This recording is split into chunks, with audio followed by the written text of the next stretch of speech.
वो था 1 + x whole to the power n, approximately होता है 1 + nx, अगर x very very small compare to 1 होता है तो, है ना। हमने ये चीज सीखा, that is 1 + x, that is if x is very very small compared to 1, अगर x का वैल्यू 1 के कंपैरिजन में बहुत कम है तो, ठीक है, दैट्स इट। तो चलो ठीक है, ये तो हमेशा तो नहीं होगा, बट देन जब जब होगा तब हम इसको यूज कर सकते हैं, है ना। तो ये हमने उस दिन सीखा।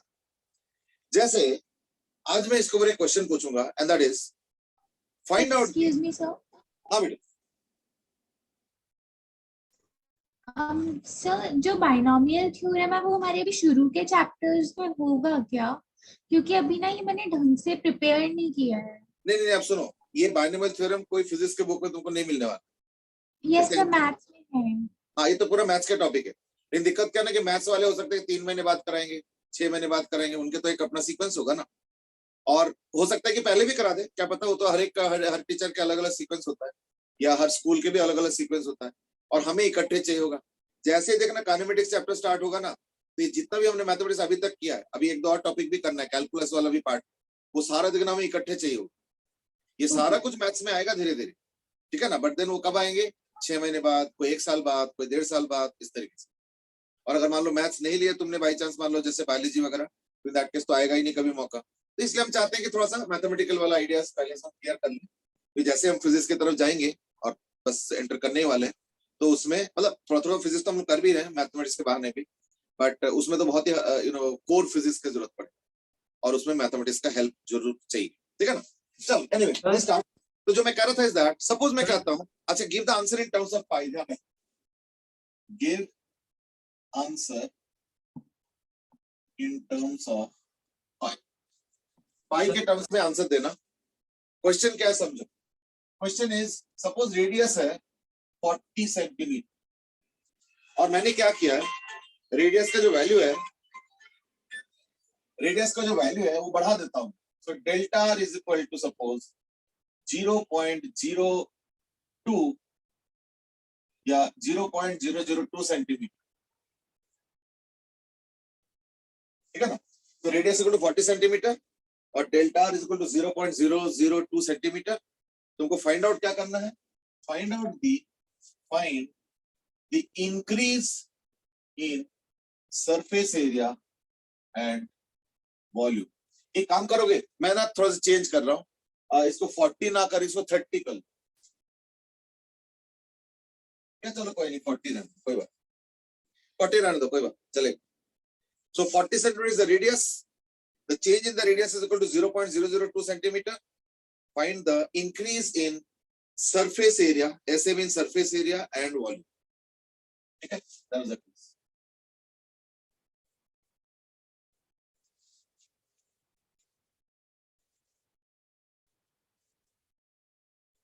Sir, is it a sphere or a circle? Sphere. Sphere बोला था बट लिखना भूल गया, ठीक है ना, लिखना भूल गया था। चलो कोई नहीं। जय तुमको कुछ डाउट है बिल्कुल पूछो बेटे।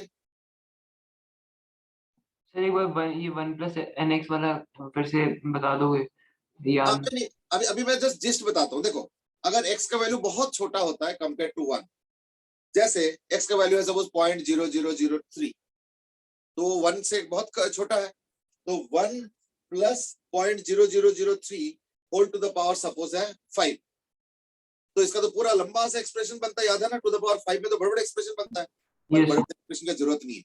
अगर बाइनोमियल थ्योरम यूज कर रहे हो for very small values of x, तो अप्रोक्सीमेटली जो वैल्यू आता है वो होता है 1 + n × x, यानी हम सिर्फ 2 ही टर्म से आंसर निकालेंगे। इसके बाद आता है x² का टर्म, x³ का टर्म, x4 का टर्म, तो वो तो बहुत और छोटा छोटा होता जाता है ना।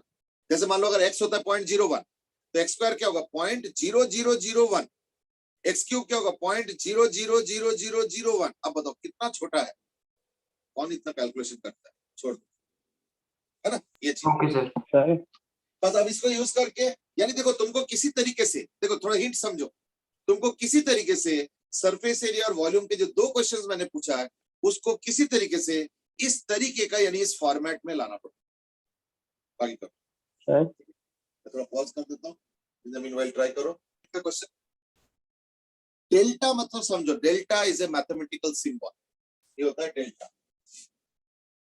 तो डेल्टा इज दिस कॉल्ड, ये छोटे छोटे चीजें ना, ये छोटे छोटे चीजें लिख लो सो दैट जब भी रिवाइज करो तो एटलीस्ट है ना याद हो जाता। Delta means change in value. तो डेल्टा आर का मतलब होता है चेंज इन आर, मतलब चेंज इन रेडियस। ऑब्वियसली अगर डेल्टा का साइन पॉजिटिव होगा यानी वैल्यू बढ़ रहा है, और अगर डेल्टा का साइन नेगेटिव होगा यानी घट रहा है। ठीक है, तो example, delta R means change in radius. Delta we means change in volume या चेंज इन वेलोसिटी, डिपेंड करते कि वी क्या रिप्रेजेंट कर रहा है। Delta L change in length, delta T change in time and so on. इसमें एक और चीज क्या है, if it is positive means increase, negative means decrease. बस ये इनके और फर्दर मीनिंग के अंदर आता है। अब क्लियर हो गया नवीन, डेल्टा मतलब क्या होता है? Yes sir. चलो ठीक है, अब इसको स्टार्ट करो। Anybody got the answer?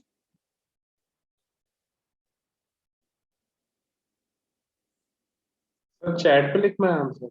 हाँ लिख दो, लिख दो, डेसिमल में अगर आता है तो, और नहीं तो फ्रैक्शन आ रहा तो फ्रैक्शन में ही लिखो, ज्यादा सिंपलीफाई मत करना, फिर मैं भी पहचान नहीं पाऊंगा।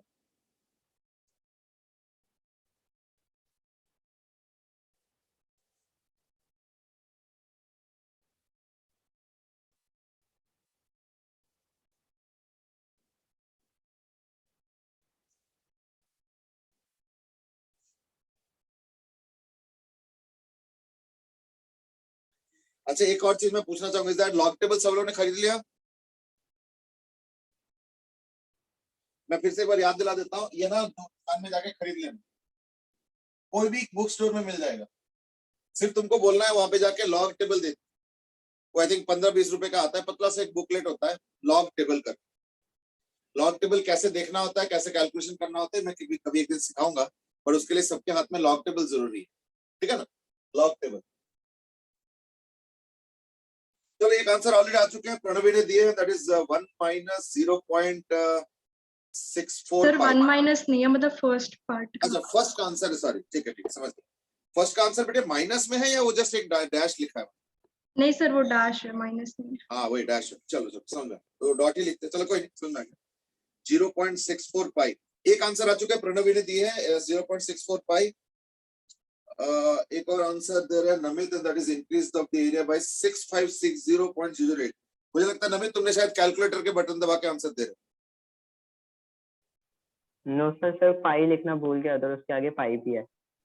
अच्छा पाई वाला, हाँ मैंने बोला था कि आंसर इन टर्म्स ऑफ पाई, तो उससे कहना कैलकुलेशन थोड़ा सा कम हो जाता है, अदरवाइज लंबे लंबे कैलकुलेशन आएंगे। चलो अब मैं शुरू करूं, देखो initial area is equal to 4 pi are square. Okay, final area क्या होगा ना, आर का वैल्यू बढ़ गया तो कितना हो जाएगा, तो 4 pi R plus delta R का whole square is equal to 4 pi are square, common लो तो क्या आएगा 1 plus delta are by are का होल स्क्वायर। थोड़ा ध्यान से देखो जरा, मैं स्टेप्स क्या लिख रहा हूं। मैंने आर कॉमन लिया, स्क्वायर है तो आर स्क्वायर बाहर आ गया, तो 4 pi are square 1 plus delta are by are का whole square. Now this will be equal to 4 pi are square into, अब लगाओ बाइनोमियल थ्योरम, कैसे 1 plus x to the power N, ये देखो 1 plus x to the power N, ये भी तो उसी फॉर्मेट में आ गया ना, 1 plus x to the power n क्या होता है 1 प्लस एन एक्स, देखो अच्छे से, तो this will become 4 pi are square into 1 plus n into X, हो गया, इज इक्वल टू क्या आएगा ना 4 pi are square plus 8 pi are square into delta R by R is equal to 4 pi are square plus एक R cancel हो गया 8 pi R delta. अब देखो क्वेश्चन ये नहीं पूछ रहा है बताओ final volume, sorry final area, question पूछ रहे हैं चेंज इन सरफेस एरिया। तो सरफेस एरिया पहले तो इतना था 4 पाई आर स्क्वायर, अब हो गया 4 pi are square plus something, तो चेंज तो इतना ही हुआ ना। देयरफॉर अब मैं इसको नोटेशन वाइज कैसे लिखूंगा, है ना। देयरफॉर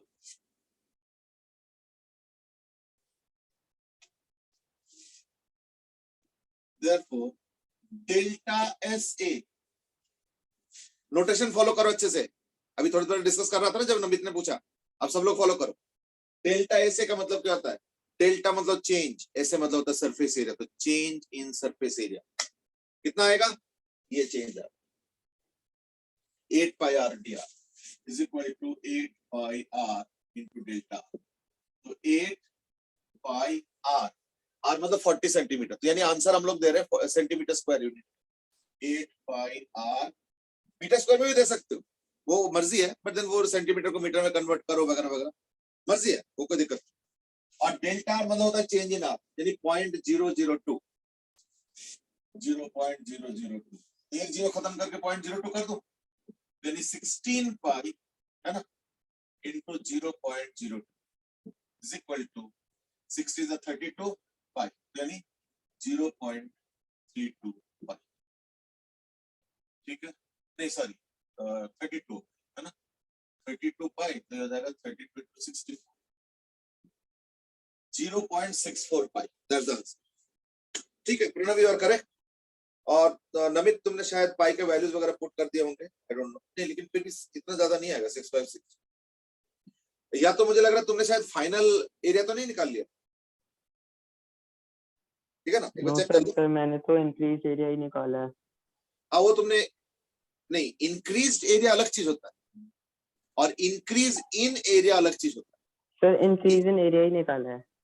हाँ लेकिन ये तो बहुत ज्यादा आ गया ना तुम्हारा, तो इतना नहीं सर आएगा। कैलकुलेशन मिस्टेक होगा। हाँ वो जो भी है, एक बार चेक कर लो कहाँ पे कैलकुलेशन मिस्टेक हुआ है। तो आंसर कितना आ गया ना, 0.64 पाई सेंटीमीटर स्क्वायर, ठीक है एकदम करेक्ट। अब वॉल्यूम पे आ जाओ, तो मैं फिर से आधा मिनट का टाइम दे रहा हूँ, अब जल्दी वॉल्यूम का आंसर दो। बताया था कि अगर कोई ऐसे एक्सप्रेशन तुमको दिखे इस तरीके का, तो है या नहीं, देखो 1 प्लस ये x का काम कर रहा है और ये n का काम कर रहा है, तो इसका रिजल्ट अप्रोक्सीमेटली क्या होता है, 1 प्लस nx, देखो 1 प्लस n और ये डेल्टा r बाय r हो गया x। Okay sir. अब क्लियर है ना, ये आ गया। अच्छा अब तुम लोग जो वॉल्यूम पे करो फटाफट, देखता हूँ कौन आंसर दे रहा है पहले। सारे तो समझ में आ गया, आंसर आ गया था क्या, नो सर, नहीं आया था। सब समझ में आ गया, यस सर, आ गया। ठीक है। गौरी क्लियर हो गया बेटे ये वाला, यस सर। चलो ठीक, हर बार हर एक से तो नहीं पूछ सकते बट थोड़ा थोड़ा तो पूछ ही सकते हैं। अच्छा इसका भी आंसर प्रणव ने सबसे पहले दिए हैं, एंड दैट इज 12.8 पाई। अभी देखता हूँ, कुछ ठीक सही लग रहा है मुझे, बट भाई बाकी मैं भी कैलकुलेट करूंगा थोड़ा सेफ्टी के लिए। चलो मैं एक काम करता हूँ, मैं इसी के ऊपर लिखना शुरू करता हूँ, है ना, थोड़ा थोड़ा करके मिटा के। इनिशियल वॉल्यूम क्या होता है, 4/3 pi are cube. Final volume 4/3 pi R plus delta R का होल, तो उसके बाद क्या करो 4/3 पाई आर क्यूब और 1 plus delta are by are का होल क्यूब, जो कि 4/3 pi are cube into 1 plus, अब देखो फिर से वही आ गया 1 plus x to the power n। इस बार फर्क क्या हो गया ना, इस बार n के जगह 3 आ गया। अब कई सारे आंसर्स आ रहे हैं, जय ने भी आंसर दिए हैं, ठीक है ना, तो n के जगह इस बार आ गया 3, तो 1 प्लस n हो जाएगा 3 टाइम्स, ठीक है ना, ये देख लो अच्छे से। इसको मैं एक्सपेंशन करूंगा तो ये नहीं हो जाएगा 4/3 पाई आर क्यूब, और यहाँ पे 3 कैंसिल होके बनेगा 4 पाई, ये 4 pi are cube into 4/3 pi are cube into 3 times delta are by R, ये कैंसिल हो गया। यानी हो जाएगा 8 नहीं होगा 4 पाई आर डेल्टा, नहीं 4 पाई आर स्क्वायर, ठीक है 4 pi are square delta, 3 cancel हो गया तो ये हो गया 4/3 पाई आर क्यूब। अब देखो मैंने उसी के ऊपर थोड़ा थोड़ा मिटा के जहां जहां जरूरत पड़ता है वो मैंने कर दिया। तो अभी देख रहा हूं मैं कि initial volume 4/3 pi are cube था, फाइनल वॉल्यूम हो गया 4/3 pi are cube plus 4 pi are square delta, यानी चेंज इन वॉल्यूम। तो मैं लिखूंगा इसको एज डेल्टा कैपिटल वी, यानी चेंज इन वॉल्यूम कितना आ गया 4 पाई आर स्क्वायर डेल्टा, जो गया 4 pi are square, 4 pi are square यानी 40 का स्क्वायर इंटू डेल्टा। तो ये थोड़ा सा ज्यादा आएगा, इस बार ये आएगा 16 है ना, 1600 4 64, तो 6400 पाई इंटू 0.002, तो 2 जीरो हटा देता हूँ, ये होगा 0.2, 64 इंटू 0.2 यानी 6.4 यानी 12.8, 12.8 इंटू 5।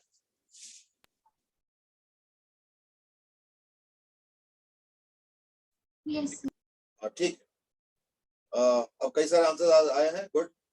प्रणवी ने एकदम करेक्ट आंसर दिया। जय एक बार कैलकुलेशन चेक कर लो। गौरी और राइट। कव्य तुमने जो आंसर दिया मैं भी समझ नहीं पा रहा हूँ कि ठीक है गलत है, कि तुमने फ्रैक्शन में दिया। तो एक बार कोरिलेट करके देख लो कहीं पे मिस्टेक ना हो, एक बार चेक कर लो। और ईशान तुम्हारा आंसर थोड़ा सा गलत है, अब देख लो कौन सा स्टेप पे एग्जैक्टली गलती है। तो तुम्हारा 9.6 आ रहा है, तो मुझे लगता है कहीं ना कहीं वो 3 का कुछ कैंसिलेशन में दिक्कत हुआ है लगता है, तो फिर भी चेक कर लो where the thing has gone wrong। तो आंसर आ गया 12.85। देख लो, अब देख रहे हो ये जो मैं क्वेश्चन करा रहा हूँ ना, find out the change in area and volume, पता है फिजिक्स में कहाँ पे है? फिजिक्स में ये ग्रेविटेशन का नेक्स्ट चैप्टर, तो ग्रेविटेशन हो गया 7वां चैप्टर, ग्रेविटेशन 8वां, और ग्रेविटेशन सॉलिड हो गया 9वां, फिर 10वां, हाँ 10th या शायद 11th चैप्टर। 10th या 11th चैप्टर में ये क्वेश्चन देखना तुमको सॉल्व करने को मिलेगा, और वहां पे बाइनोमियल थ्योरम लगा के ही सॉल्व होता है इस तरह से। या तो हमारे पास कैलकुलेटर हो, फिर तो हम जितना मर्जी एक्यूरेटली कैलकुलेट कर सकते, बट कैलकुलेटर तो होगा नहीं, तो इतना बड़े बड़े डेसिमल वाले, मतलब छोटे छोटे क्वांटिटीज को लेके बड़े बड़े कैलकुलेशन जो डेसिमल वाले होते हैं वो वैसे करना मुश्किल है, लेकिन बाइनोमियल थ्योरम लगा के हम कर सकते हैं। ठीक है, चलो ईशान बेटे 9.6 कहाँ पे गलत हुआ समझ में आ गया था तुमको?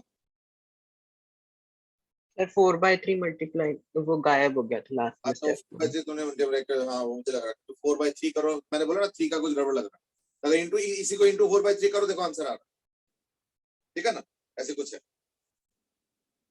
नहीं तो भी नहीं आएगा, क्योंकि 9.6 आ रहा है ना, तो हाँ नहीं ठीक है, आ जाएगा 3.2 हो जाएगा इंटू 4, हाँ फिर ये बिल्कुल सही, 4/3 का एरर, ठीक है ना। चलो ठीक, चारों बेटे कंफर्टेबल? यस चलो okay, now let's move on. आज इतना ही करेंगे जितना हमने डिस्कस किया है। आज हम लोग जो डिस्कशन करने वाले हैं इसके बाद वो है ऑन ग्राफ्स। अभी हम लोग को मैथ्स में अभी और 2 और टॉपिक करना है, एक है डिफरेंशिएशन और एक है इंटीग्रेशन, और आज हम लोग करेंगे ग्राफ्स। ठीक है, ग्राफ इंटरेस्टिंग हम लोगों ने थोड़ा बहुत कर रखा है,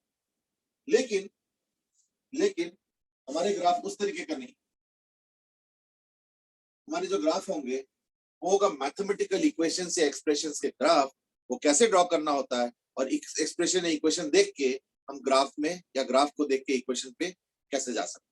ठीक है, तो let's start with the simplest graph and that is a straight line.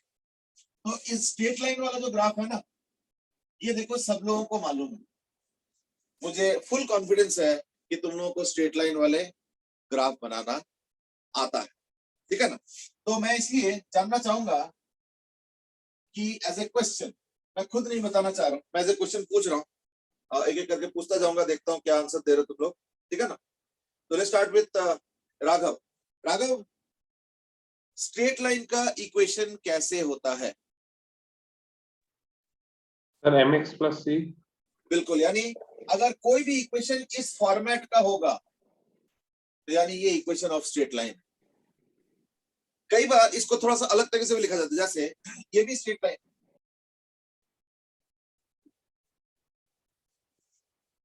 नहीं बट से, अरे बाप, अभी तो आप कह रहे थे कि ये फॉर्मेट चाहिए, ये तो अलग हो गया। दूसरा वाला अलग नहीं है, ये भी वही है, बस थोड़ा सा अलग तरीके से लिखा गया है। कैसे, मैं जरा सोचो, मैं इसको इधर ले जा सकता हूँ ना, तो ये क्या हो जाएगा, by is equal to minus ax minus c, यानी y is equal to minus of a by b into x minus c by b। या बाहर अगर प्लस रखना चाहे तो प्लस रखो और अंदर एक माइनस रखो। अब बताओ, y is equal to mx plus c, y is equal to mx plus c। अब वो प्लस माइनस को ज्यादा मत ध्यान दो, क्योंकि प्लस तो देखो प्लस वैल्यू और माइनस वैल्यू दोनों में कुछ भी हो सकता है, इसलिए वो इतना इंपॉर्टेंट नहीं है, इंपॉर्टेंट है उसका लुक एंड फील। तो देखो इसका लुक एंड फील और इसका look and feel exactly same है, इसलिए ये इनिशियली देख के लग रहा होगा ये तो अलग टाइप का है, अलग टाइप का नहीं, ये भी उसी टाइप का है। तो इमेज से ऐसे तो फिर और भी तरीके से फॉर्मेट दिया जा सकता है, तो हम कैसे पहचानेंगे? पहचानने का तरीका ये होता है कि any equation of degree 1 is straight line. Obviously फिर your next question will be ये डिग्री 1 क्या होता है? डिग्री 1 मतलब होता है जो वेरिएबल है अगर उसका पावर 1 होता है तो। ये देखो वेरिएबल कौन है, एक्स और वाई वेरिएबल है, यहाँ पे भी वेरिएबल कौन है, एक्स और वाई। देखो वाई का भी पावर 1 है, एक्स का भी पावर 1 है, वाई का भी पावर 1 है, एक्स का भी पावर 1 है, इसलिए ये स्ट्रेट लाइन रिप्रेजेंट करता है, ठीक है ना। उसके सामने क्या नंबर है प्लस माइनस, उससे उसका वैरायटी बनता है, but the fact that it will be straight line will remain the same. यानी डिग्री 1 का मतलब होता है क्या कि highest power of variable. Variable मतलब जिसके वैल्यूज अलग अलग वक्त पे अलग अलग, it is the highest power of the variable. Variable बोलते इस पर्टिकुलर केस में एक्स और वाई को वेरिएबल बोला जाता है, क्योंकि एक्स और वाई अलग अलग जगह पे अलग अलग वैल्यू एक्वायर करेंगे। Now some more questions. मैं एक स्ट्रेट लाइन ड्रॉ कर रहा हूं, नमित इसके एम के बारे में कमेंट कर सकते, अच्छा नहीं चलो छोड़िए तो क्वेश्चन हो। नमित ये बताओ कि एम और सी होता क्या है, एम और सी? सर ये वो होते हैं कि बोलो बोलो बोलो बोलो जल्दी बोलो। सर कांस्टेंट होते हैं। नहीं कांस्टेंट तो होता है, वो तो ठीक है, पर कुछ और भी बताओ। सर ये वैल्यूज रिप्रेजेंट करते हैं ना ग्राफ में। वो तो ठीक है, बट इसमें ना थोड़ा स्पेसिफिक इन्फॉर्मेशन है। मैं देखता हूँ और कोई। प्रणवी एम और सी क्या होता है? सर m तो स्लोप होता है। नहीं but then I might ask you what is slope. Sir slope sir y axis में चेंज अपॉन x एक्सिस में चेंज। चलो ठीक है, not bad, pretty good pretty tan good. Theta. मैं ये भी सुनना चाह रहा था। ठीक है, थीटा क्या है? Sir angle made by the line with positive x axis. बस दैट्स इट। अभी ध्यान रखना, बाकी लोग भी आई होप कि सुन रहे होंगे। मैं एक बार रिपीट कर देता हूं, what she says was exactly the correct answer. क्या ना एम क्या होता है? तो एम होता है slope, where m is called as slope। और स्लोप क्या होता है ना, अगर इस लाइन का पॉजिटिव एक्स एक्सिस के साथ, बार बार ध्यान रखना, पॉजिटिव एक्स एक्सिस के साथ बोला, जो मर्जी एक्सिस नहीं, तो एंगल अगर थीटा होता है तो स्लोप क्या होता है ना, tan थीटा। चलो ठीक है, और काव्य बताओ जरा सी क्या होता है? So constant. वो तो ठीक है, बट इसका मीनिंग भी तो होना चाहिए ना कुछ, क्या मीनिंग है? So x axis पर value. थोड़ा सोचो, एक्स एक्सिस का वैल्यू और वाई एक्सिस का वैल्यू। So y axis का value. वाई एक्सिस वैल्यू कहाँ का? जहां पे लाइन वाई एक्सिस को कट करते हैं, ठीक है। Okay, sir. ओके, तो what should I write? C, C is called y intercept. Y intercept का मतलब क्या होता है? where it cuts the y axis, ठीक है। इसका मतलब होता है वाई इंटरसेप्ट, और वाई इंटरसेप्ट का मतलब क्या होता है ना, जहां पे वो वाई एक्सिस को कट करता है। ये वाई एक्सिस हो गया। जैसे इस केस में सी नेगेटिव है, देखो 0 से नीचे है तो सी नेगेटिव, लेकिन एंगल थीटा क्या है? बिटवीन 0 एंड 90 है, तो इसलिए स्लोप पॉजिटिव है, ठीक है। तो मैं इसके थोड़े से और एग्जांपल्स बना देता हूं so that you get a better feel. ये देखो, ये जो ग्राफ है इसका m पॉजिटिव, ठीक है ना, c नेगेटिव, ये वाला क्यों, ये देखो कट कर रहे हैं तो c नेगेटिव हो गया। ये वाला जो ग्राफ है इसका m पॉजिटिव और c भी पॉजिटिव, क्यों, क्योंकि देखो ये y एक्सिस को यहाँ पे कट करता है तो वहां तो y पॉजिटिव हो गया, ये फर्क पड़ता है। अब दूसरा देखो, ये लाइन देखो, इसका m नेगेटिव लेकिन c पॉजिटिव, क्यों, क्योंकि ये जो लाइन है ना इसका जो m होगा वो इस एंगल पे पेस्ट होगा, और जरा ध्यान से देखो ये एंगल ये मोर देन 90 डिग्री है, इसलिए इसका m हो जाएगा नेगेटिव। इनफैक्ट जितने भी ऐसे स्ट्रेट लाइंस होता है ना इस तरीके से, ये सारे स्लोप पॉजिटिव वाला होता है, और जितने भी ऐसे वाला स्ट्रेट लाइंस होता है वो सबके स्लोप यानी m जो है नेगेटिव होता है, इट्स लाइक दैट। और लास्ट में ये वाला भी लाइन ड्रॉ कर देता हूं, इसका भी m नेगेटिव है और इसका c नेगेटिव।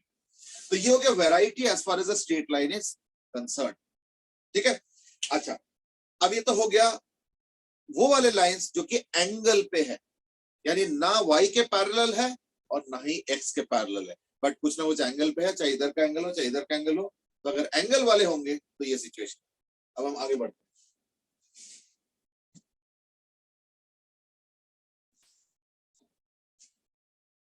अब ओपन टू एवरीबॉडी, कोई भी आंसर दे सकता।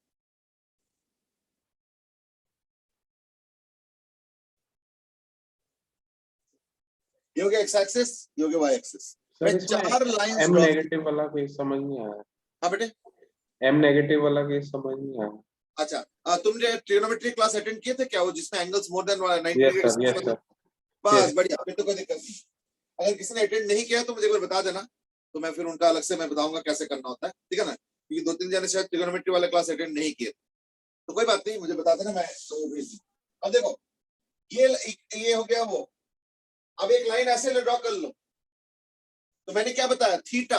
थीटा क्या होता है, angle of the line with respect to positive x axis, in positive x axis, और ये हो गया थीटा। अब अगर ये थीटा होता है तो स्लोप क्या होता है, tan थीटा, है ना, तो स्लोप हो गया m इज इक्वल टू, और ये जरा ध्यान से इस थीटा को देखो, is in the theta more than 90 degree, तो इसलिए क्या होगा, tan थीटा नेगेटिव होगा, क्योंकि tan थीटा में क्या होता है ना, फर्स्ट क्वाड्रेंट में पॉजिटिव होता है, फिर सेकंड वगैरह ये सब नेगेटिव होता है, तो इसलिए इसका जो स्लोप होगा वो होगा नेगेटिव, इस वाले लाइन, है ना। यानी समझो इसको, इसके मतलब कंक्लूजन क्या हो गया, देखो जरा, ये सब स्लोप पॉजिटिव वाले हैं और ये सब नेगेटिव वाले हैं,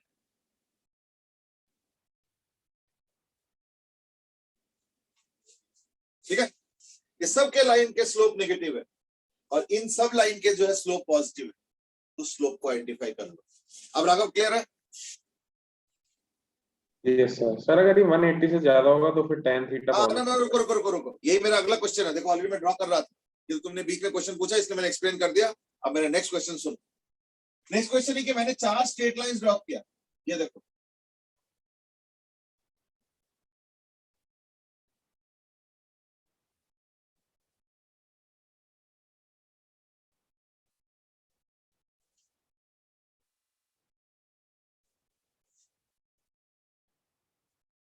दिखाई दे रहा है ना, तो मैं थोड़ा बड़ा बना देता हूँ।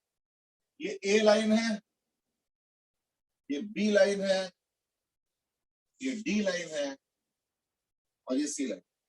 अब एक काम करो, ए बी सी डी चारों लाइन के इक्वेशन लिखो, ए का इक्वेशन लिखो, बी का इक्वेशन लिखो और फटाफट चैट के थ्रू भेजो, जल्दी भेजो। ठीक है, वही बात हो गया, फर्स्ट फास्टेस्ट फिंगर फर्स्ट। चलो जल्दी करो। मैं अभी तक जो लिखा हूं सब कुछ मिटा दूं, किसी को नोट करना तो नहीं रहेगा? चलो मैं हट जाता हूं। ये जो मैं मैथमेटिकल टूल्स करा रहा हूं ना, ये बहुत क्रिस्पली करा रहा हूं। एक्चुअल मैथ्स में देखना, इससे 10 गुना चीजें तुम लोग ज्यादा करोगे, शायद उससे भी ज्यादा, इसलिए मैं बहुत ही क्रिस्पली करा रहा हूं। बिल्कुल उतना ही करा रहा हूं जो कि हमें फिजिक्स में बार बार जरूरत पड़े, इसलिए कोई भी पॉइंट्स बिना नोट करके मत छोड़ देना, हर पॉइंट कहीं ना कहीं छोटा मोटा इंपॉर्टेंस कैरी कर, इसलिए मैं हट जाता हूँ, नोट्स अच्छे से बना दूं।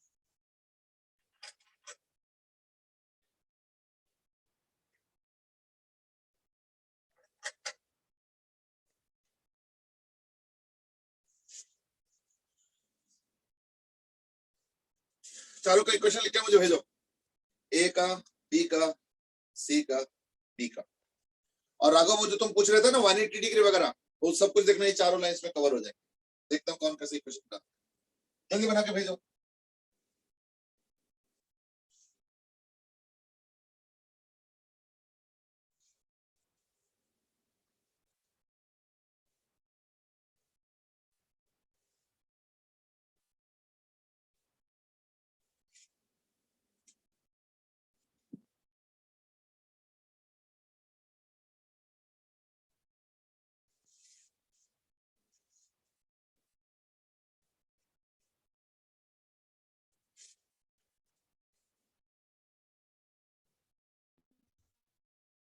एक बार आप बता दीजिए। पर थोड़ा आवाज कट गया, तो दोबारा बताओ। सर एक बार आप बता दीजिए। हाँ वो मैं आंसर बता रहा हूँ। ये आवाज डिस्टॉर्ट हो रहा है, मैं जरा चेक कर लूँ, मैं मोबाइल लेकर देखा।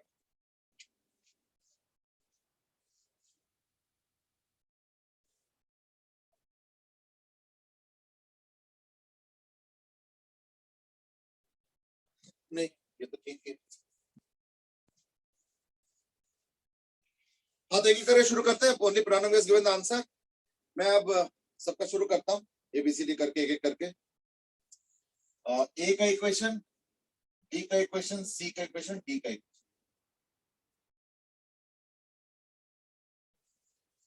ए का इक्वेशन हो गया x इक्वल टू 3,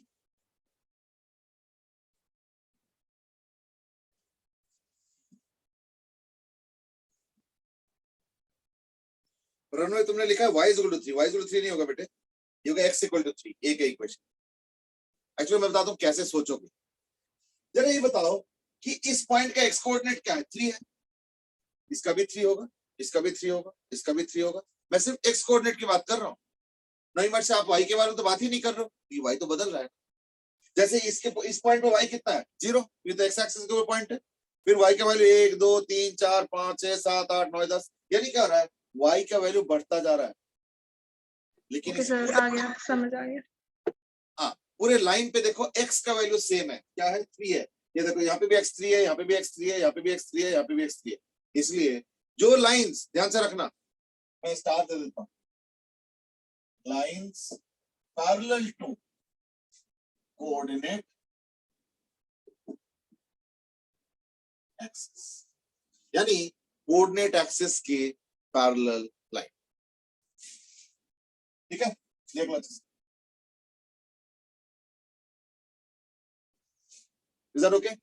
चलो तो ए का क्या हो गया ना, x इक्वल टू 3, ये देखो हो गया। बी का क्या हो गया, बी हो गया, देखो ध्यान से, बी हो गया y इज इक्वल टू 5। ठीक है, बी का देखो y इज इक्वल टू 5।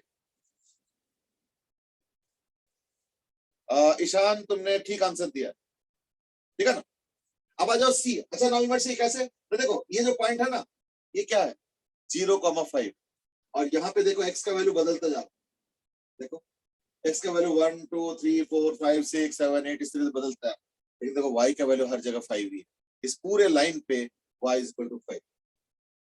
फिर तो सी देखो वर्टिकल लाइन है, और यहाँ पे देखो x इक्वल टू -2 है, हर जगह देखो x -2 है, -2 है, -2 है, -2, किसका, x का वैल्यू। y का वैल्यू बदल रहा है, y का वैल्यू देखो यहाँ पे 0 है, फिर 1 होगा, 2 होगा, 3 होगा, 4 होगा, 5 होगा, फिर 6 7 8 9 10 होगा, और नीचे माइनस भी होगा, -1 -2 -3 -4 -5 -6 भी होगा, फिर -7 -8 सब कुछ होगा। लेकिन y का वैल्यू फिक्स्ड है, सॉरी x का वैल्यू फिक्स है, एंड दैट इज -2, यानी c का हो जाएगा x इक्वल टू -2। और d का क्या होगा, देखो यहाँ पे देखो x कोऑर्डिनेट बदल रहा है, यहाँ पे x0 है, यहाँ पे x 1 2 3 4 5 6 7 8 करके बढ़ता जा रहा है, लेकिन देखो y सब जगह फिक्स है, क्या है, y इज इक्वल टू -6। मैं ना इसको समराइज करके एक टेबल टाइप का बना देता हूं, ध्यान से सुन।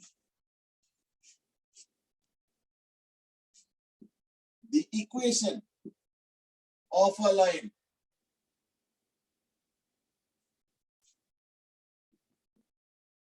parallel to x-axis is of the format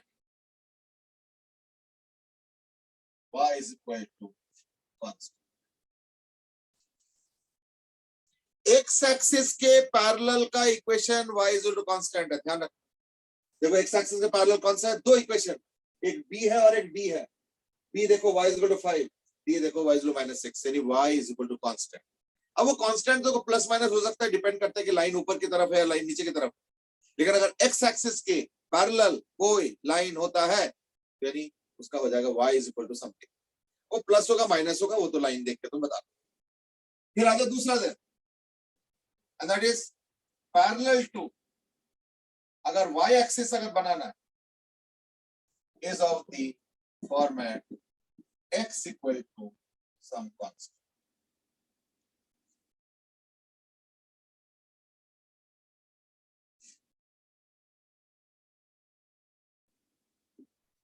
excuse me sir. ये टेबल ना, एक बार टेबल अच्छे से बना लो।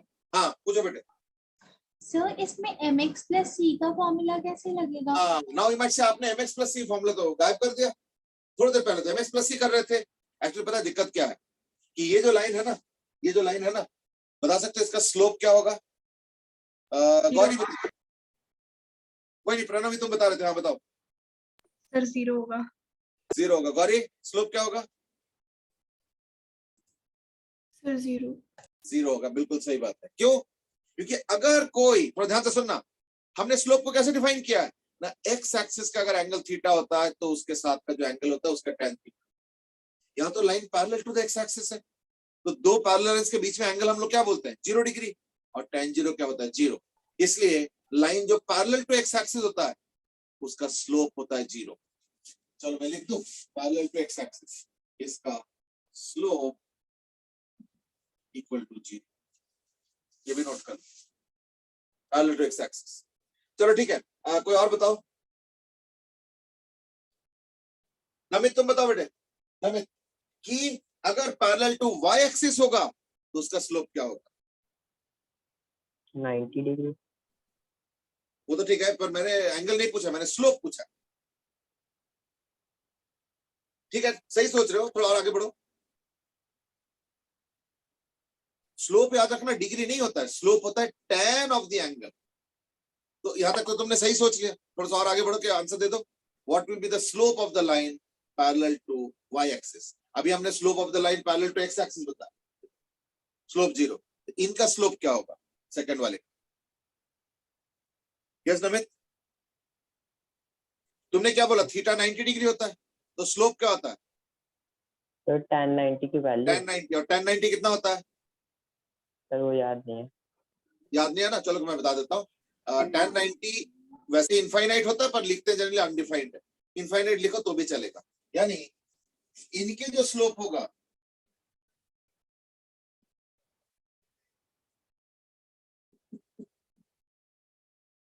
और पहले वाले का जो स्लोप होगा जो parallel to the x axis है वो हो गया स्लोप 0।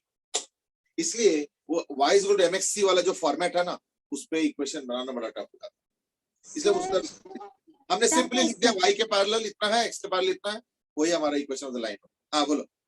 सर मैं स्लोप को इमेजिन नहीं कर पा रही, लाइक वो किस सेंस में बोल रहे हैं? देखो मैं समझ रहा हूँ स्लोप का मतलब क्या होता है। जैसे कई बार देखना, हम लोग जब माउंटेन्स चढ़ते हैं, माउंटेन्स को क्लाइंब करते हैं, ट्रेकिंग करते हैं ऑल, तो कई बार देखना बड़े आराम से होता है, मतलब धीरे धीरे धीरे, और कई तो एकदम से ऐसे खड़ा ही, मतलब खड़ा है एकदम बिल्कुल पहाड़ी जो है, इतना स्टीप होता है कि चढ़ना मुश्किल हो जाता है। तो हम लोग क्या बोलेंगे? Slope is too high, slope is too large, इस पे चढ़ना बड़ा मुश्किल है। और अगर ऐसे आराम से है तो हम बोलते हैं कि इसका स्लोप कम है, ये चढ़ना आसान है। तो स्लोप बोलते क्या होता है कि वो लाइन कैसे है, कितना इंक्लाइंड है, तो वो स्लोप को स्लोप जो है रिप्रेजेंट करता है, या कह सकते हो स्लोप के जरिए वो चीज रिप्रेजेंट। जैसे एक लाइन ऐसे ले लो, ऐसे ले लो, ऐसे ले लो, ऐसे ले लो, ऐसे ले लो, ऐसे ले लो, तो मैं अलग अलग लाइंस दिखा रहा हूं ना, तो मैं इसको डिस्कस कैसे करूंगा इन टर्म्स ऑफ स्लोप? तो मैं बोलूंगा लाइंस के स्लोप बढ़ते जा रहे हैं, बढ़ते जा रहे हैं मतलब it is becoming steeper and steeper. तो इसका स्लोप कम है यानी ये कम स्टीप है, इसका स्लोप ज्यादा है यानी ये ज्यादा स्टीप है। तो सेकंड वाले का अगर ऐसे पहाड़ी होगा तो मुझे चढ़ने में दिक्कत आएगा।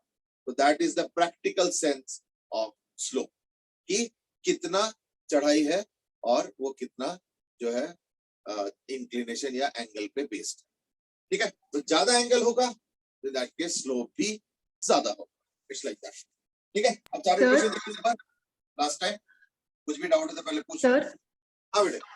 सर जैसे फर्स्ट आपने जो पार्ट लिखा है उसमें हम लिख सकते हैं y is equals to mx plus c। तो सर उसमें ये समझ आ गया कि सर m जीरो हो गया तो x की जो भी वैल्यूज आ रही हैं उसके लिए y satisfy, but sir infinite पर क्या हो रहा है वो समझ नहीं आ रहा।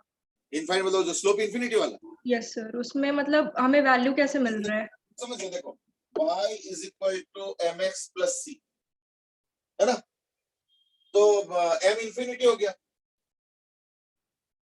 ये हो गया m is equal to infinity, कुछ भी नहीं कर पाओ। समझो ना, यानी इक्वेशन को लिख ही नहीं पाओगे। तो y is equal to infinity into x plus c। तो इससे क्या पता चले? कुछ पता ही नहीं चले। इसके अंदर पता क्या है, c भी इनफाइनाइट है। कैसे?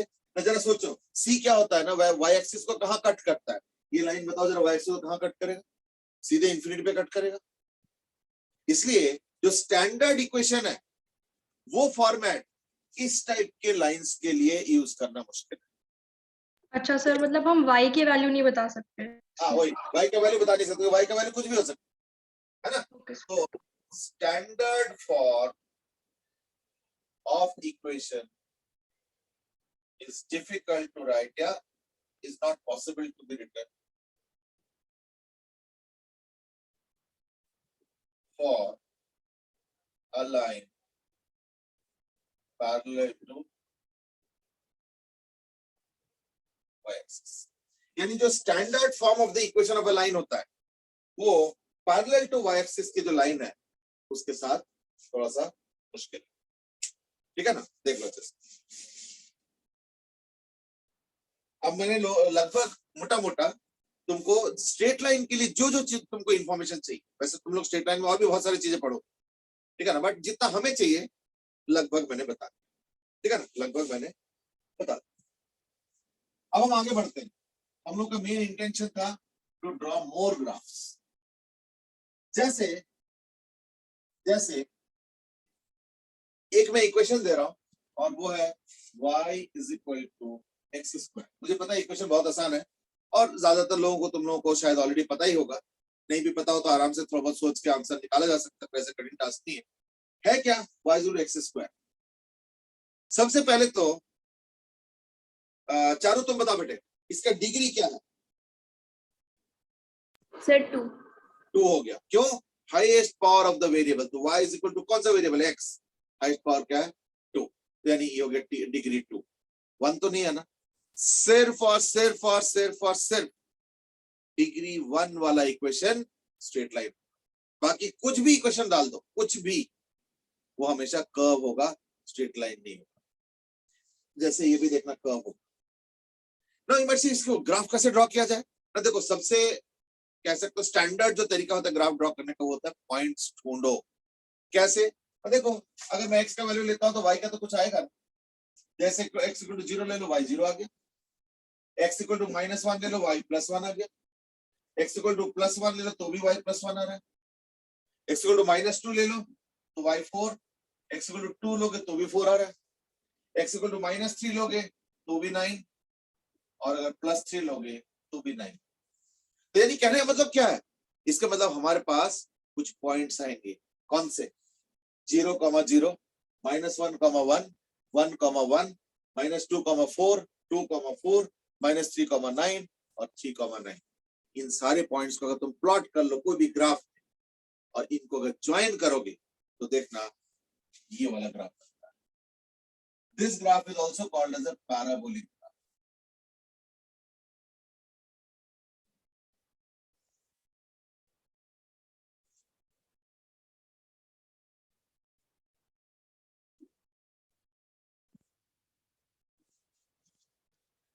ये हो गया, ये थोड़ा सोफिस्टिकेटेड लैंग्वेज, बट इसका कर्व का नाम होता है what is called as parabola.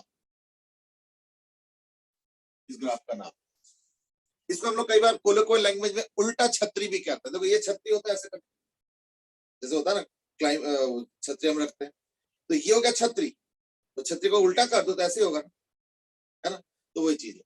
तो देखो उल्टा छतरी, ये हो गया y is equal to x square का ग्राफ, ठीक है ना। कैसे बनेगा, ये देखो 0,0, ये लो ये पॉइंट, फिर -1,1, लो जी ये पॉइंट, फिर +1,1, चलो जी, फिर -2,4, ये -2, ये 4 होगा, ये भी इधर +2 और 4 यहाँ पे आ गया। ये हैंड ड्रॉन पिक्चर है तो इतना अच्छे से एक्यूरेटली तो नहीं हो रहा, बट अगर चाहते हो एक्यूरेट तो ग्राफ में ड्रॉ करके देख लेना, कोई दिक्कत नहीं, अच्छे से होगा, कोई प्रॉब्लम। फिर -3, 9, ये -3 इधर 9 होगा, और फिर इधर भी +3, 9, ये पूरा ग्राफ बनेगा इस तरीके से अच्छे से। This called as a parabolic graph, ठीक है। अब अगर मान लो मैं बोलूंगा नहीं मुझे ना y इक्वल x² नहीं, मुझे y इक्वल टू -x² का ग्राफ करना, मुझे y इक्वल टू -x² का ग्राफ, बड़ा आसानी से, ये हो गया y इक्वल टू x², और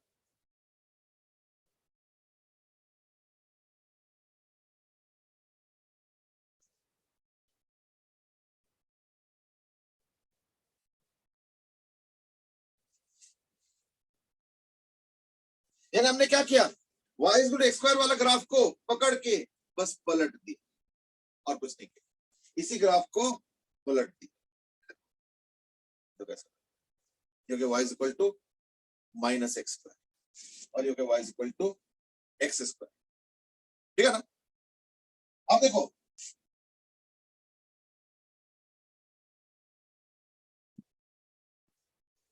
अब दो और ग्राफ दे रहा हूं मैं, x इक्वल टू y² और x इक्वल टू -y², खुद से ड्रॉ करो, यानी x इक्वल टू y² और x equal to -y², graph बनाओ। वैसे तो मोटा मोटा आइडिया लग गया होगा, अंदाजा हो रहा होगा, बट फिर भी सॉल्व करके तसल्ली करो। x equal to y² and x equal to -y², यहाँ पे ड्रॉ करना, बाकियों को आई होप कि अच्छे से ड्रॉ कर रहे हो।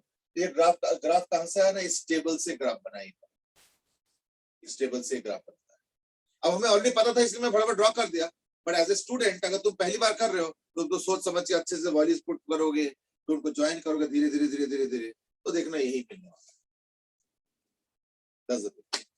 चलो ठीक है, x equal to y², x equal to -y²। अब मैं फटाफट ड्रॉ कर रहा हूं और इसको टैली करो विथ योर आंसर, या चलो मैं 5-10 सेकंड और वेट कर लेता हूं।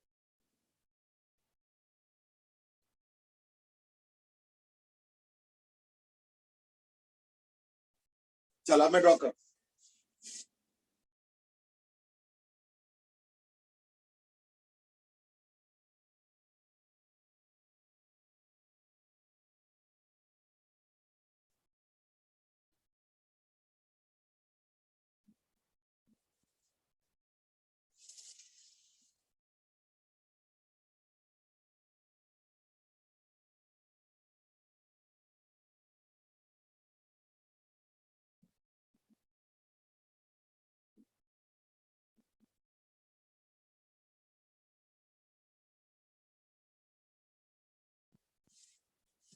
x इक्वल टू y² और x इक्वल टू -y²।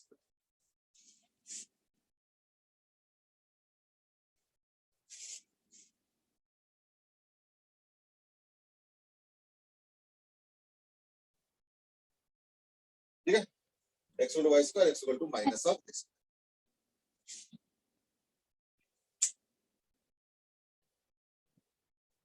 मैंने ग्राफ तो ड्रॉ कर दिया, पर मैं बहुत ज्यादा हड़बड़ी में नहीं करना चाहता हूँ। क्यों? क्योंकि ये जो मैं ग्राफ ड्रॉ कर रहा हूँ ना, ये तो फिजिक्स में लगभग समझ लो सबसे ज्यादा जरूरत पड़ता है, सबसे ज्यादा, इसलिए मैं हड़बड़ी नहीं करना चाह रहा हूँ। I hope you are comfortable, but 1 inch भी अगर अनकंफर्टेबल लग रहा है कहीं पे, कुछ भी इधर ऐसे क्यों वैसे क्यों, पहले तुरंत पूछ लो, मैं तो हट जाता हूँ, तो ड्रॉ भी कर लो। कोई query, any question? Raghav alright, चारों ग्राफ यस सर। ठीक है। ईशान ग्राफ करेक्ट लग रहा है, ठीक लग रहा है? तुमने ये बनाए थे या कुछ और बनाए थे? सर यही बनाया था। चलो ठीक है। काव्य ओके लग रहा है बेटे? Yes sir. चलो ठीक है। अब मैं जो बना रहा हूं ये अब इंटरेस्टिंग आएगा और तुमको देखना इंटरेस्टिंग भी लगेगा। क्या?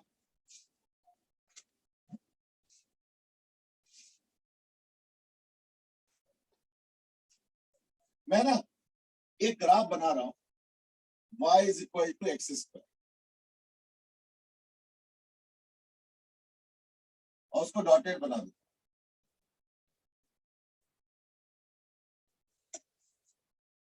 इसके रहते हुए अब एक दूसरा ग्राफ बनाने के लिए now draw y is equal to 2x square in the same graph। नहीं बच्चा, ऑलरेडी एक ग्राफ आपने बना दिया, इसी के ऊपर दूसरा क्यों बना? फिर एक और नया ना बना ले? नहीं, नया मत बनाना, इसी के ऊपर दूसरा ग्राफ बनाओ सो दैट तुमको आइडिया तो लग जाए कि इसका कंपैरिजन क्या है, कि y equal to x square और y equal to 2x square में क्या कंपैरिजन है। वो एक ही ग्राफ में ड्रॉ करो तब ना पता चले, है या नहीं वो चीज। चलो इनफैक्ट पता क्या, कि अगर ये जो हमने अभी ड्रॉ किया ना 4 ग्राफ्स, इनको अगर इकट्ठे ड्रॉ करो ना तो बड़ा ब्यूटीफुल सा फ्लावर का डायग्राम बनता है। कैसे? ये देखो, ये y equal to x square, ये y equal to minus x square, ये x equal to y square और ये हो गया x equal to minus y square. बताओ बीच में एक फ्लावर टाइप का बन गया। बच्चों वाले फ्लावर, बट जो भी है। तो y equal to x square, y equal to minus x square, x equal to y square, x equal to minus y square, इनके बीच में देखो एक फ्लावर बन। इसमें ग्राफ में बड़ा इंटरेस्टिंग चीजें है, बट दोनों ना मैथमेटिकल चीज है। हमें फिजिक्स में ये सब फ्लावर फ्लोर नहीं चाहिए, बट ठीक है कभी कभी थोड़ा सा एक्सप्लोर करना अच्छा रहता है।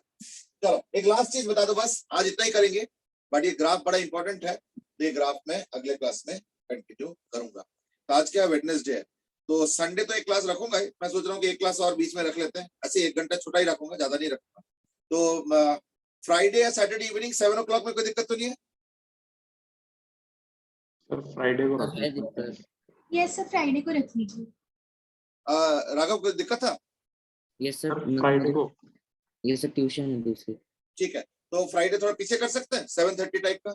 सर नहीं, वो 8:30 से मनीष सर की क्लास अच्छा है। चलो ठीक है, थोड़ा अब थोड़ा पहले कर लें, Friday 4 o'clock online, online Friday वाला online 4 o'clock। Sir Sunday Friday वाला 4 नहीं। तो थोड़ा और पीछे कर लो, 5 o'clock कर लो। No sir.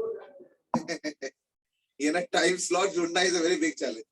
ये अभी ऐसे ही चलेगा जब तक, है ना, थोड़ा और स्टेबलाइज ना हो चीजें। Sir we can keep on Sunday only as we are having science paper on Monday. ओ अच्छा, ऐसे कुछ है क्या? चलो ठीक है, इस बार फिर संडे करते हैं डायरेक्ट। संडे का थोड़ा ड्यूरेशन बड़ा कर ले, ठीक है ना? ठीक है वही करते हैं, संडे का ड्यूरेशन ज्यादा कर। ठीक है, हाँ करो, सॉल्व करो। सर संडे ऑनलाइन ऑफलाइन दोनों है? हाँ बेटे, ऑनलाइन ऑफलाइन दोनों है संडे को? हाँ संडे ऑनलाइन ऑफलाइन दोनों रहेगा, इवनिंग ऑनलाइन और मॉर्निंग ऑफलाइन। मॉर्निंग मतलब वही 10:45। और 2x स्क्वायर ड्रा कर चुके बच्चे? इन दैट केस कोई एक जरा डिस्क्राइब करो, गौरी एक बार डिस्क्राइब करो जरा 2x स्क्वायर का ग्राफ कैसे बनाया, क्योंकि x स्क्वायर का तो ऑलरेडी बना हुआ है, तो 2x स्क्वायर के लिए क्या किया?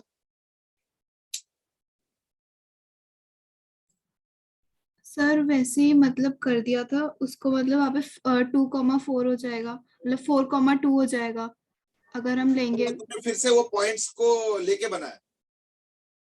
नहीं, एक्सप्लेन करने के लिए आपने बोला था ना, तो चलो चलो ठीक है समझ गए। चलो ठीक है, just hold on for a moment, this is a very beautiful thing.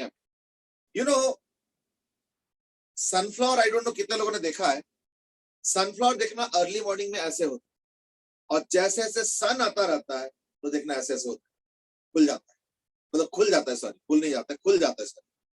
और देखना शाम के टाइम फिर से ऐसे हो जाता है। जनरली इसको हम लोग मैथमेटिकली बोलते हैं कि ये मैथमेटिक्स से हो रहा है, मतलब मैथमेटिक्स फॉलो नहीं कर रहा है, बट जो हो रहा है वो एक मैथमेटिकल चीज है। कैसे? You know what, this is y equal to x square, y equal to 2x square में क्या होगा ना, y का वैल्यू डबल हो गया, ये x स्क्वायर के कंपैरिजन में y is equal to 2x square अगर देखते हो तो वह डबल हो गया, तो क्या होता है, ये सिकुड़ जाता है, 2x square, 3x square, 4x square, 5x square, 6x square, इस तरीके से। यानी हम लोग इसको मैथमेटिकली कैसे बोलते हैं ना, एक सनफ्लावर स्टार्ट होता है सम लार्जर x स्क्वायर, जैसे y is equal to suppose 7x square, और जैसे जैसे सन आते रहते हैं तो 6x square, 5x square, 4x square, 3x square, 2x square, x square, इस तरीके से। फिर जब इवनिंग होगा, ये तो सुबह हो गया, इवनिंग जब होगा तो क्या होगा, फिर देखना 2x square, 3x square, 4x square, 5x square, 6x square, तो वो फ्लावर बंद टाइप का हो जाता है, और जब सन निकलता है तो वो खुल जाता है। तो this is some kind of as if it is following some kind of mathematics. क्या मैथमेटिक्स, ना y is equal to x square, और अगर बंद हो रहा है तो 2x square, 3x square, 4x square, 5x square, 6 square, और खुलना होगा तो 6x square, 5x square, 4x square, 3x square, 2x square, इस तरीके से। तो सनफ्लावर का जो मोशन है वो हम y is equal to mx square के साथ कंपेयर करके कैप्चर कर सकते हैं। तो यानी 2x स्क्वायर के लिए मैं क्या ड्रॉ करूंगा, ना ये हो गया y is equal to 2x square,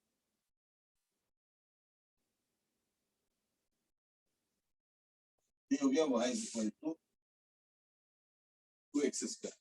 तो पता है क्या हो गया, मैं बस एक लास्ट ग्राफ ड्रॉ करूंगा before I finish up today, and that is बड़ी इंटरेस्टिंग चीज है एक्चुअली। इट्स जस्ट दैट हम लोगों के पास इतना रिक्वायरमेंट नहीं है फिजिक्स में, अदरवाइज इस पे बहुत डिटेल में जाया जा सकता है। ये हो गया y is equal to x square, फिर ये हो गया y is equal to 2x square,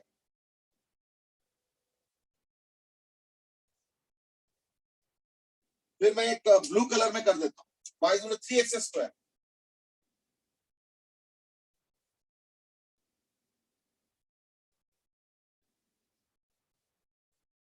फिर y is equal to 4x square,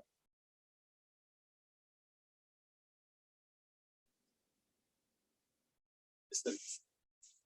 यानी जितना नंबर बढ़ता जा रहा है उतना वो सिकुड़ता जाता है। That is how y is equal to any number into x square का ग्राफ रिप्रेजेंट किया जाता है, एज यू कैन सी। ठीक है, मैं थोड़ा सा हट जाता हूँ, इसको कॉपी कर लो, आज इतना ही करेंगे। और ये सारा graph y is equal to x square type के सारे ग्राफ्स देखना हम लोग काइनेमेटिक्स चैप्टर में खूब यूज करेंगे, खूब यूज करेंगे। तो इसको एक अच्छे से नोट कर लो, अगर ये समझ में नहीं आया तो पूछ भी लो, और नहीं तो आज इतना ही कर।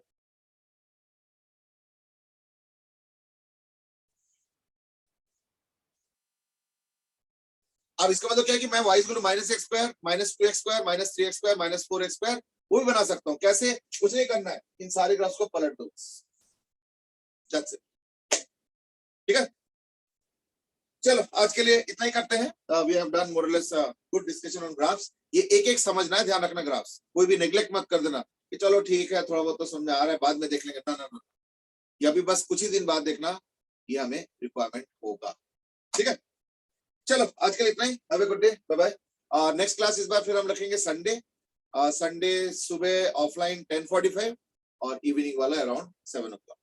ठीक है, चलो आज के लिए have a good day, bye bye, thank you Thank you, sir. sir. Good night.